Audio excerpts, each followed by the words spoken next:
இன்றைக்கி நான் உங்களுக்கு எல்லாம் தெரியும், கடந்த மாநகர சபையில் வரவு செலவு திட்டத்துக்கு ஆதரவாக நான் வாக்களித்ததுனால எனக்கு என்னுடைய கட்சி ஸ்ரீலங்கா முஸ்லீம் காங்கிரஸினால் ஒழுக்காத்து நடவடிக்கை எடுத்திருப்பதாகவும் அதை 7 நாளைக்குள்ளே சமர்ப்பிக்குமாறும் என்கிட்ட வேண்டியிருந்தாங்க. அதுக்காமைய எங்களோட இன்றைய தினம் நான் அவர்கள் கேட்டதுக்காக வேண்டி நான் அதுக்கான பதிலையும் எடுத்துகிட்டு நான் இன்றைக்கு என்னுடைய முஸ்லீம் காங்கிரஸ் தலைமையகமான தாருசலாம் வாக்ஷால் ஸ்ட்ரீட்டில் இருக்கக்கூடிய தாருசலாம் தலையகத்துக்கு நான் வந்த நேரத்தில் அந்த பதில் அவங்க பாரம் எடுக்கிறதுக்கு தயார் இல்லதை என்று சொன்னாங்க. ஆகவே நான் இந்த இடத்துல சொல்லிக்கொள்கிறேன், இது ஜனநாயக நாடு. ஆகவே இதில் ஒரு ஜனநாயகம் இருக்குதான்றதை நான் மக்கள்கிட்ட நான் கேட்குறேன். நான் உண்மையிலே இந்த வாக்கு கொடுத்தது ஒரு ஜனநாயக அடிப்படையில் தான். ஏன்னு சொன்னால் இது மக்களுக்கான ஒரு வரவு செலவு திட்டத்தை தான் இந்த கொழும்பு மாநகர சபைக்கு கொண்டு வந்தாங்க. அது கொண்டு வந்த நேரத்தில் கூட எங்களோட ஸ்ரீலங்கா முஸ்லீம் காங்கிரஸை சேர்ந்த 4 உறுப்பினர்கள் நாங்கள் கொழும்பு மாநகர சபையில் இருக்கிறோம். நாங்கள் 4 பேருமே அந்த இது வரவு செலவு திட்டத்தை கொண்டு வந்த நேரத்தில் எல்லாருமே அதுக்கு ஆதரவாகத்தான் எல்லா விடயங்களையும் செய்து முடித்தாங்க. அதுக்கு பின்னாடி ஏன் இதை எதிர்த்தாங்கன்னு சொல்கிறது எனக்கும் கேள்விக்குறியாக இருக்குது. இருந்தாலும் நான் அதுக்கு சார்பாக வாக்கு கொடுத்தது மக்களுக்காக வேண்டி. ஏன்னு சொன்னால் மக்களுக்காக வேண்டித்தான், கட்சியை தவிர கட்சிக்காக வேண்டி மக்கள் இல்லைன்றதை நான் இந்த இடத்துல ஆணித்தரமாக சொல்லிக்கொள்ளும். என்ன சொன்னால் நாங்கள் இந்த இடத்துக்கு வர்றதே இந்த கொழும்பு மாநகர சபையாக இருக்கட்டும், பாராளுமன்றமாக இருக்கட்டும், மக்களுக்கு சேவை செய்யத்தான் வர்றோமே தவிர நாங்கள் கட்சிகளை பலப்படுத்துறதுக்கு நாங்கள் சேவைக்கு வர இல்லை.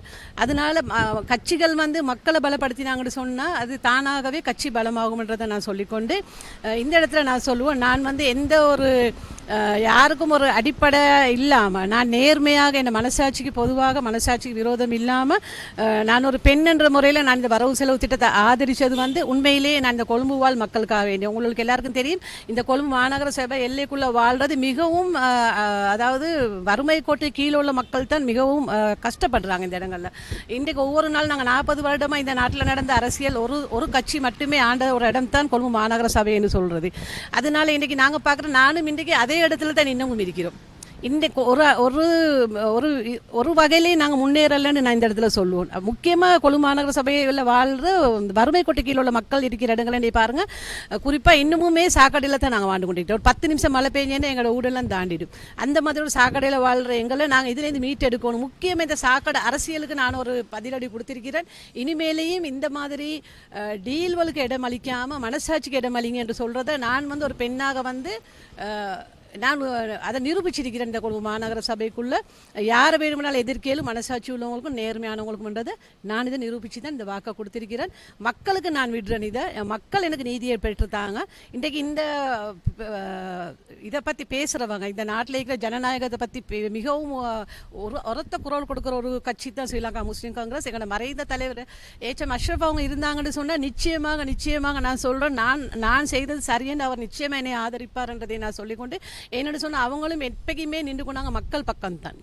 அவங்க கட்சி வளர்க்குறதுக்கு வர இல்லை, அவங்க மக்களை வளர்க்கத்தான் வந்தாங்க. இன்றைக்கு அவங்க உயிரோடு இருந்திருந்தாங்கன்னு சொன்னால் நிச்சயமாக அவர் நான் எடுத்த முடிவை வரவேற்றிருப்பாருன்னு நான் சொல்லிக்கொண்டு, இந்த கட்சி ஜனநாயகத்தை பற்றி பேசினாலும் இன்றைக்கு எனக்கு நடந்தது நீங்கள் பார்த்தீங்கன்னு சொன்னால் இவங்கக்கிட்ட ஜனநாயகம் இல்லைன்றதை இந்த இடத்துல நீங்கள் எல்லாரும் பார்த்துருப்பீங்க.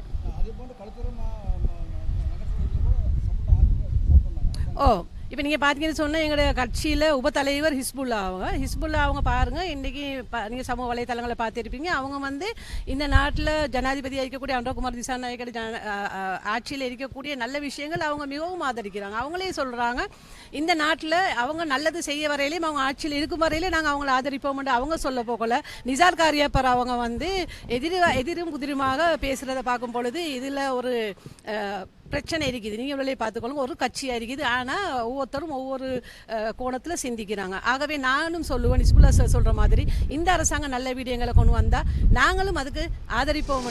மேலதிக செய்திகளுக்காக எமது யூடியூப் தளத்தை சப்ஸ்கிரைப் செய்யுங்கள்.